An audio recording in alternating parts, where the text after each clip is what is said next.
All right, we're gonna do that. I'm hoping. We'll find out.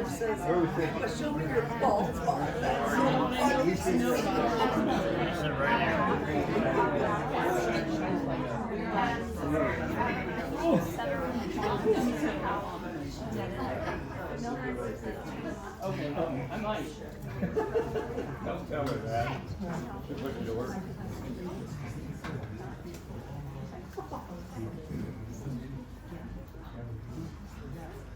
Okay, we're going to get started here in a minute.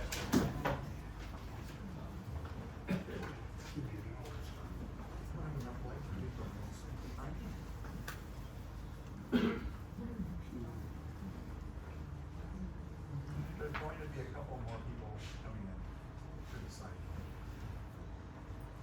Good morning. I would like to thank you all for attending this ceremony, celebration of life for Lucy Wesley Gorman, who passed away peacefully at the age of 100 on January 30th.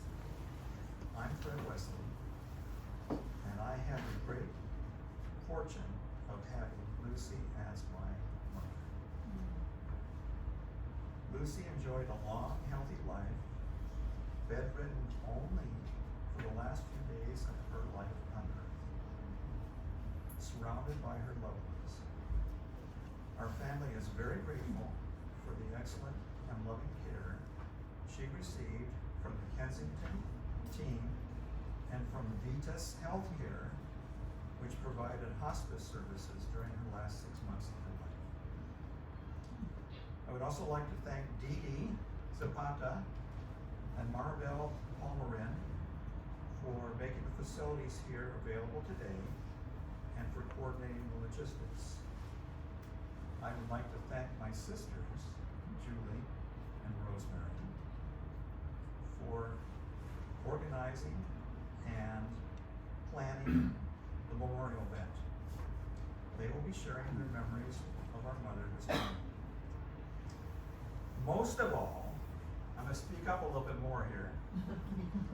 I would like to recognize my stepfather and Lucy's husband, Tom Gorman, who above all others is the guest of honor this morning.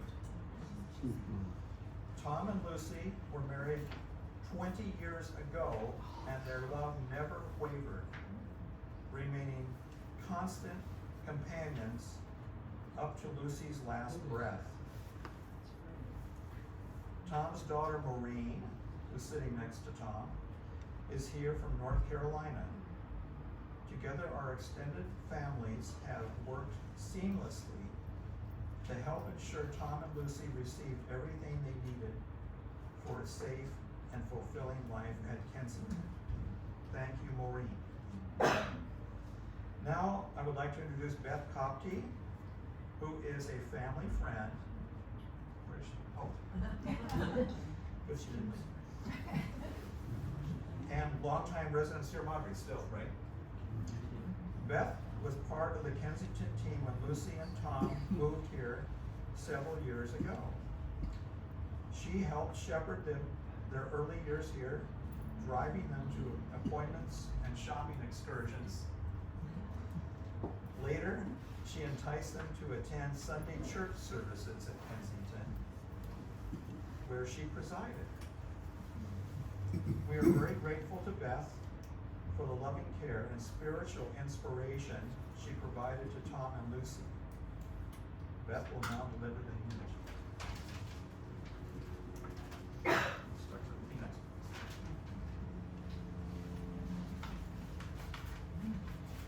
I'm going to use my theater voice. It's hard to hear in this little cinema. My name is Beth Copty, and I formerly was the move-in coordinator and business office assistant here at the Kensington.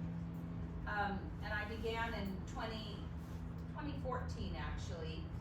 It was 2016 when Lucy moved into the Kensington with her husband, Tom. I was very excited because her daughter, Julie, and son-in-law, Dave, are friends of mine who I've known since 1995 when we attended the Congregational Church across the street. Her grandchildren, Kelly and Daniel, also attended Bethany Christian School here in Sierra Madre with my daughter. Lucy was one of my favorite residents. Since my office was nearby her suite, I would stop by to say hello and remind her of the daily entertainment and give assistance or guidance. I enjoyed our weekly trips to see Susie at the local salon. The occasional trip to Nordstrom was a bit more challenging, as she and Tom would head in different directions, and it felt a bit like herding cats. But Nordstrom was one of her favorite stores, so we made it work. As you know, Lucy was an impeccable dresser, and she loved to wear one of her many scarves to complete her outfit. I'm wearing mine. One of the beautiful and surprising ways that I got to learn more about Lucy was during my time as the church leader here at the Kensington. She and Tom enjoyed attending the services, singing hymns, and listening to the readings of the Purpose-Driven Life, which incorporated Bible scriptures and positive thinking. Lucy was the child of missionaries who served in South America. The hymns especially struck a chord with Lucy, and I imagine they stirred up memories of her father ministering in their local church in Ojai, where he served as the pastor after he retired from the mission field. The time that Lucy spent in our little church here at the Kensington, right here in this room, was visibly important to her, and she would often scold Tom if he lingered too long at breakfast because they would be late for church. Lucy was a kind and pleasant woman. She and Tom were inseparable and very devoted to each other. They liked to spend their days in the library working on puzzles together while turning into the news. She sometimes conversed with staff in her native language, Spanish. Lucy often reminded me that her mother lived to be 104 and that she expected to live past 100. That she did. God honored her expectation and then called her to be with him in heaven just a few weeks after her 100th birthday. Lucy loved fine dining and she enjoyed beautiful music. She used to enjoy going to the Derby restaurant in Arcadia with Tom on Saturday nights. So it was quite a treat when her favorite entertainers from the Derby came to perform for her as she celebrated her centennial birthday. Tom, I am so sorry for your loss of Lucy. However, it is only temporary. You will be greeted by Lucy in heaven, and you will have a beautiful eternity together. Because it is written in the Word of God in 1 John 5:13, those who believe in the name of the Son of God, you may know that you have eternal life.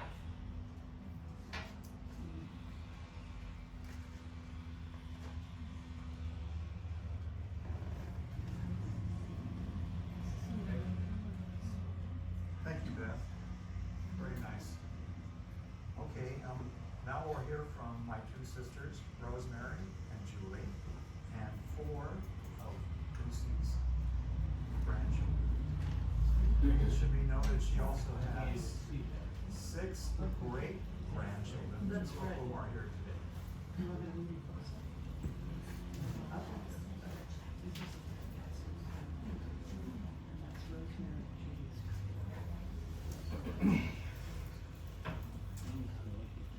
When someone passes from this life, we see 2 dates separated by a dash.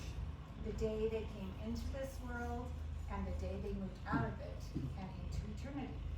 For Mom, that dash represents 100 years of living a life of adventure, challenge, and love. I could tell you lots of stories of Mom's life. Stories of adventure like multi-day horseback riding trips across the plains of South America with her girlfriends from high school. safaris in South Africa with her sister, where she saw elephants and giraffes and lions up close and encountered the most deadly of snakes. Funny tales of life in her sorority in college, like stuffing her bra with bobby socks and using them as pin cushions for her sewing, quickly whipping out the pins when she heard the announcement that a young man was entering the premises. And there were also super hard times, like dating guys who were called to serve in World War II and never made it home. What you need to know about Mom is this. Mom was the hub of our home. She was the glue that held us together. The love we all craved, the shoulder to cry on, the confidant in our struggles, and our bridge to the world. She was our safe anchor in every storm. Her reassuring love followed us wherever we went, and we knew we had her support for every endeavor and challenge we faced. What I will remember most about Mom was her creativity, her passion for life, her love of adventure, and most of all, her love of her family and friends. I will always remember how special she made the holidays, her favorite time of year, with beautiful decorations, scrumptious meals, and of course, British crackers to pop and share the jokes and toys inside. As I look back on those many, many Christmases over the years, I will see us all sitting around her table, wearing our paper crowns from those crackers, as we laughed and loved and celebrated together. I'm so thankful for those memories, and I will cherish them for the rest of my life. I wish I had 100 more of them with her. Mom knew the value of family, and celebrations were not complete without all of us there. Mom's legacy lives on in her grandchildren and great-grandchildren. I see her in their sewing endeavors, their room decorating, cooking, and homemaking, when they are pursuing their interests, talents, and dreams with passion. Mom is alive within them. I see her in their smiles and laughter and deep love of family. Without her touch on our lives, none of us would be who we are today. And may I add, she loved you so much, Tom, and we are very thankful she had you in her life the past 25 years.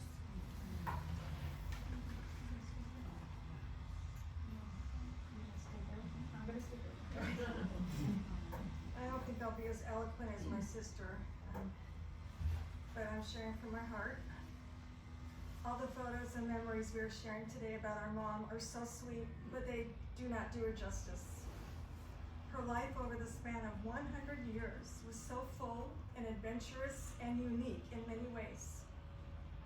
When she passed away, I expected to be sad and upset, but I didn't know I'd feel completely off-center and disoriented. I didn't foresee the gaping hole she would leave behind in my life. I shared this with a few of my friends who had lost their moms, and their responses were the same. Those feelings lessen over time, but they never really go away.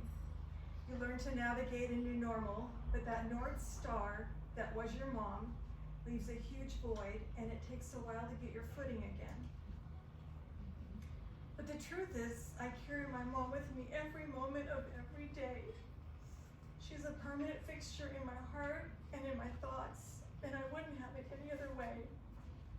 My mom was my first hero, my first friend, my first love. I find that she's still teaching me lessons that I need to learn and inspiring me to go out and live my best life, something that she modeled so beautifully. After she passed away, my sister-in-law, Alberta, sent me a 6-word text message that spoke volumes about my mom. Those 6 words, "I want to be like Lucy," are such a powerful testimony to the person she was and the life that she led. I want to be like Lucy.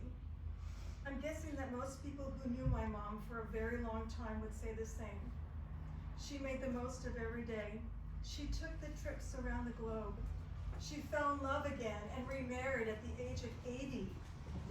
She went to the concerts and she frequented her favorite restaurants. She poured herself into the details of the people and the things that she loved the most. In a million little ways, she made the world a more beautiful place. I want to be like Lucy too. My mom was a great mom. Not a perfect mom, those don't exist. But she was the perfect mom for me. Family meant everything to her. Her successes as a mom and a wife and a grandma were the ones that meant the most to her. It wasn't the amazing trips she took, or the beautiful artwork she created, or the lovely home she took such pride in. It was us, her people, that mattered the most and gave our mom her greatest sense of purpose and worth and accomplishment. I want to share something I read recently that really resonated with me. Your mom is always with you. She's the whisper of the leaves as you walk down the street. She's the smell of certain foods you remember, flowers you pick, the fragrance of life itself. She's a cool hand on your brow when you're not feeling well. She's your breath in the air on a cold winter's day. She's the sound of the rain that lulls you to sleep, the colors of a rainbow. She is Christmas morning. Your mother lives inside your laughter. She's the place you came from, your first home, and she's the map you follow with every step you take. Nothing on earth can separate you, not time, not space, not even death. Before I end, I want to take a moment to acknowledge and express my gratitude to the most amazing staff here at the Kensington. You truly became family to Lucy and Tom and my siblings and me. Time and time again, I witnessed firsthand the care and attention you gave our mom, especially during her last days. I wish you could have known Lucy in her younger years, but the roles you played in her final ones were so important. Please know how grateful we are to each and every one of you.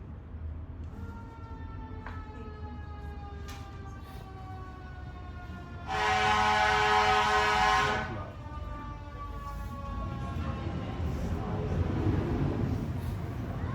This is my daughter, Kelly.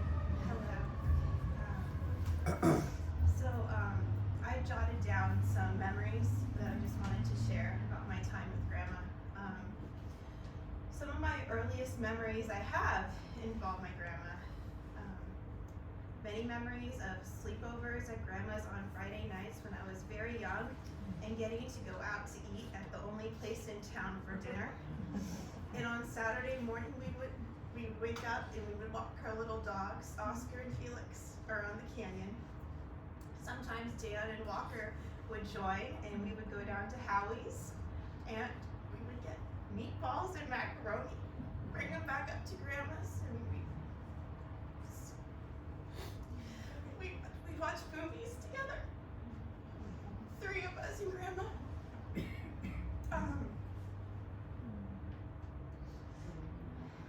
On my birthdays, Grandma would take me shopping and let me pick out some outfits, and then we would go out to lunch, just the two of us. And I can vividly remember the outfits that I would pick out with her. She always wanted to make sure that it was matching. As I got older, she taught me how to properly wrap a present, decorate a Christmas tree the correct way, and set a dining room table, making sure that the centerpiece was just right.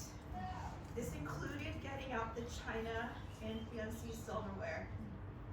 I remember on Christmas Eve going up before the rest of the family would, and that would be part of what I would do with her, is set everything up and place the name tags just so.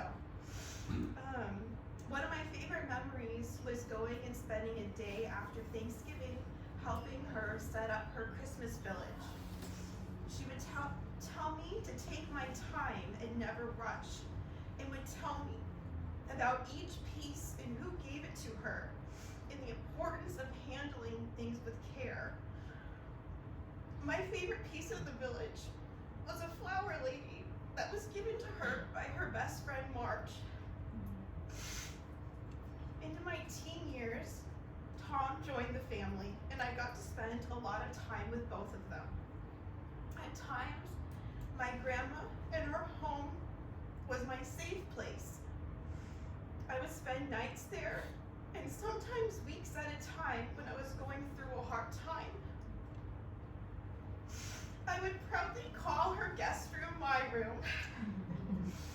I would practice my speeches for school while sitting at the table eating dinner with Grandma and Tom. We would watch I Love Lucy and Golden Girls reruns. Being with my grandma made me feel at peace, even when things were hard in life. And I'm so thankful for that time that I had with her. Growing up, I would brag to my friends that my grandma used to be a model. She drove a BMW and never once pumped her own gas into her car.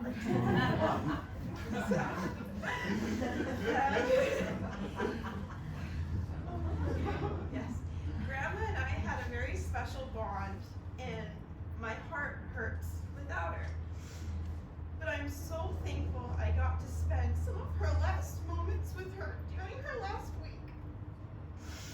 I got to hold her hand and share these memories with her during that time. These memories that I shared here today.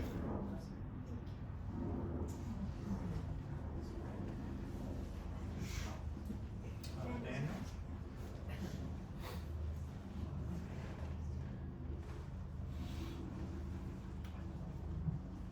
Hey everybody, I'm Daniel. I'm one of Lucy's grandsons, and I want to talk about my grandmother's taste. I don't mean just with food, but that's where I'll start. My aunt Alberta, that's my mother's sister-in-law, gave my mom a letter shortly after my grandma passed away, and she wrote about how my grandma once told my mom, or once told Alberta, that my grandma had never eaten at a McDonald's in her entire life. And knowing my grandma, that does not surprise me, but I thought it was really cool. And I've had multiple people ask me what my grandma's secrets were in living to be 100 years old. And I think for my grandma Lucy, a lot of those answers were pretty simple things. She is somebody that I always knew to take really good care of herself in so many different ways. And I think it's obvious you gotta take good care of yourself in order to help take care of other people, and she certainly was able to take care of her family. And one of the ways she took care of me was by providing meals. I would often stop by in the middle of my pool cleaning route and get served lunch by my grandma. Anytime I would pop over, she would offer me a meal. And once she met Tom, like it's been mentioned, they got into a routine of going out every Tuesday, Thursday, and Saturday night. Zugos, Nikki C's, the Derby. And we pretty much, in the family, always had an open invitation to join them for these meals. And I'm so happy that I accepted that invitation so many times, because getting to spend that time with my grandma and Tom was always so much fun. Another thing about my grandma that I loved was her taste in music. A lot of my memories in the house are of her putting music on when we would all gather as a family at Christmas or other times. I used to kind of do some work for my grandma before I could get a real job. In my early teen years, she would hire me to help her with some projects around the house. And And she would always put music on when we were tackling whatever task was at hand. And it never felt like work, it was just a whole lot of fun. In community college, I took a history of jazz course, which required that I go to jazz clubs and experience 3 different live music events. And this was after my grandma married Tom. And so the 2 of them accompanied me on these 3 outings. And we had so much fun hearing the music, talking to some of the musicians, just talking about music. Those are some of my fondest memories. Another thing my grandma had great taste in is men. I was born shortly after my first grandpa passed, so I did not get to meet him myself. But I have learned through my mother and other family members about how special of a man he was, and what a big loss that was for everyone who knew and loved him.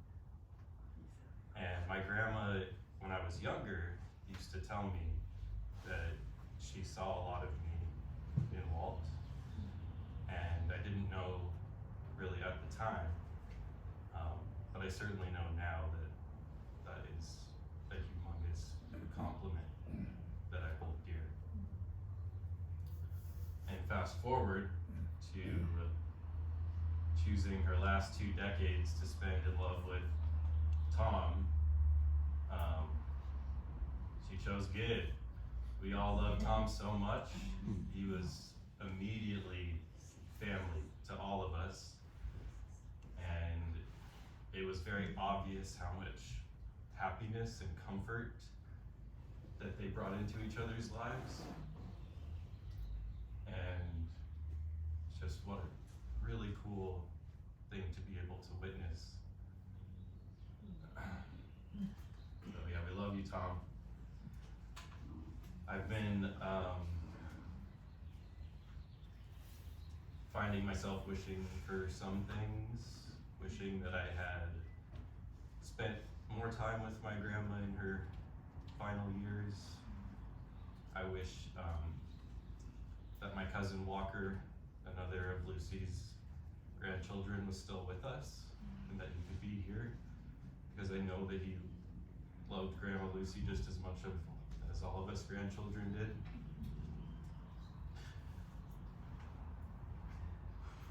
I certainly wish I could just give her a hug and hear her cute, sweet laugh. I wish I could turn back the clock and be at the Derby sharing a meal and listening to the live music. They were always in the room with the live music, which I loved.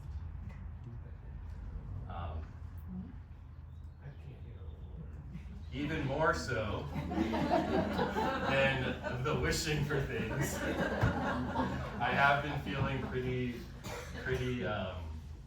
sincerely grateful. I am very grateful that Lucy was my grandma. And I know that wishing and longing for things ultimately comes from a place of gratitude. I will continue to be inspired by my grandma in a whole lot of ways. I'll think of her when I hear certain music. I'll think of her when I'm navigating hard times and feel like giving up. I'll think of her as I'm navigating romance, allowing love in. And I'll certainly think of her if I'm ever tempted to pull into the McDonald's drive-thru, get my butt home and prepare myself something a bit more nourishing, something like she would have prepared for me. Thanks for listening.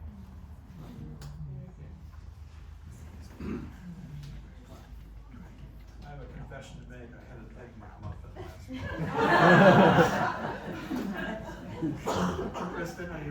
ready to go? This is Rosemary's daughter, Kristen. Good morning. I am soaking in this time with you guys, just being here celebrating the life of such an inspirational woman who I was so honored to call Grandma. This is my daughter Annie, Lucy's oldest great-granddaughter. And so we just prepared just a little something for just in remembrance of who she was, kind of through the eyes of her grandchildren. So this is called the ABCs of Grandma through the eyes of a grandchild and her great-grandchild. Okay. A, accepting. Grandma accepted each of her grandchildren with unconditional love, always seeking to love on us wholeheartedly whenever we were together. B, beautiful. She was beautiful inside and out. C, classy. Grandma had more class in her pinky finger than I have in my entire being. D, derby lover. The derby was a favorite pastime for Grandma and Tom. They loved the music, the food, the full experience. E, enchanting. Stories of her childhood seemed to come to life as she shared treasured memories and life's difficulties. F, fighter.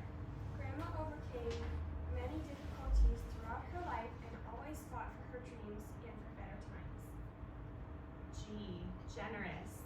Grandma was a generous giver, the most treasured gift being that of her time.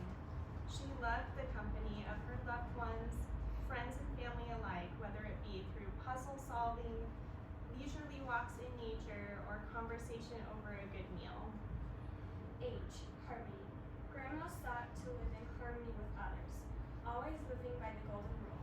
Do unto others as you would have them do unto you. I, inviting. Grandma would give such care to family holiday preparations, such warmth in each gathering, her presence with each of us so intentional despite all that had to be done to get the meal on the table. J, jovial. Grandma's joyful demeanor earned her many kindred spirits over her lifetime. K, a kisser. Never was family allowed to leave Christmas Eve dinner without a kiss from Grandma. L, luminous. Grandma absolutely glowed with a dignified radiance. M, mysterious. She liked to leave just a hint of mystery as she playfully teased her youngest grandchildren about things which incited our imaginations and left us in wonder. N, never judgment. Grandma had a gift of seeing people through the eyes of love and never through eyes of judgment. O, openly playful. Her sense of humor was always in tip-top condition. Her light-hearted words always lit up the room, bringing laughter to everyone present. And when she and her mama, great-grandma Mary, were together, there was no end to the laughter that came about from their hilarious one-liners as they playfully bantered back and forth with each other. P, puzzle lover.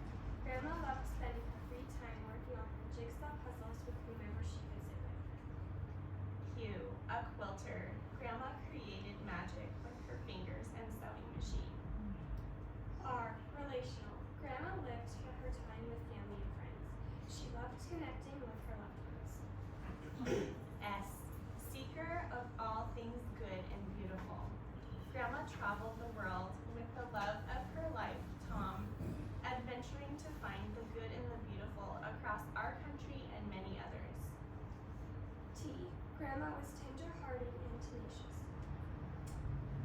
U, ubiquitous. Grandma's ubiquitous presence and influence have permeated the lives of her friends and family, and it is such a sweet thing to celebrate her stamp of influence on each of our lives as we honor her today. V, virtuous. Grandma had a moral compassion that always pointed due north. She was the woman of great virtue.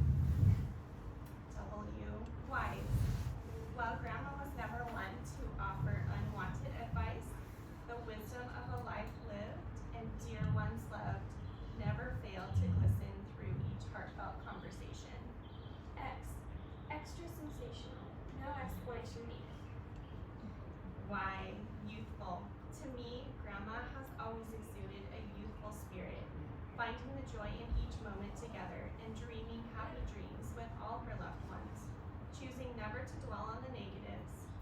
Even at her 100th birthday party, Grandma chuckled several times as her two youngest great-grandchildren danced around her feet, flashing her mischievous smiles as they played. See, zealous for life itself. Grandma, you are a shining star, and your glow has made all of us shine so much brighter.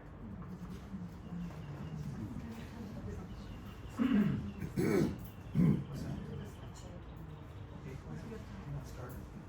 We'll be still one more speaker. Your son. The BJ's not going to speak. Well, we're going to have I thought BJ was going to speak. Are you going to speak, BJ? I wasn't going to, but I can. Okay, I misunderstood. Rosemary put together this beautiful slideshow, which she's going to present now. And then afterwards, at noon, we have arranged for a catered lunch, which will be right outside here. Okay.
Thank you, Rosemary, for that.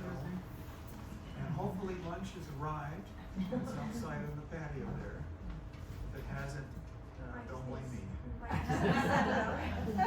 Thank you all for attending. Really appreciate it. Beth, did you see yourself in a few photos during the slideshow? Thank you.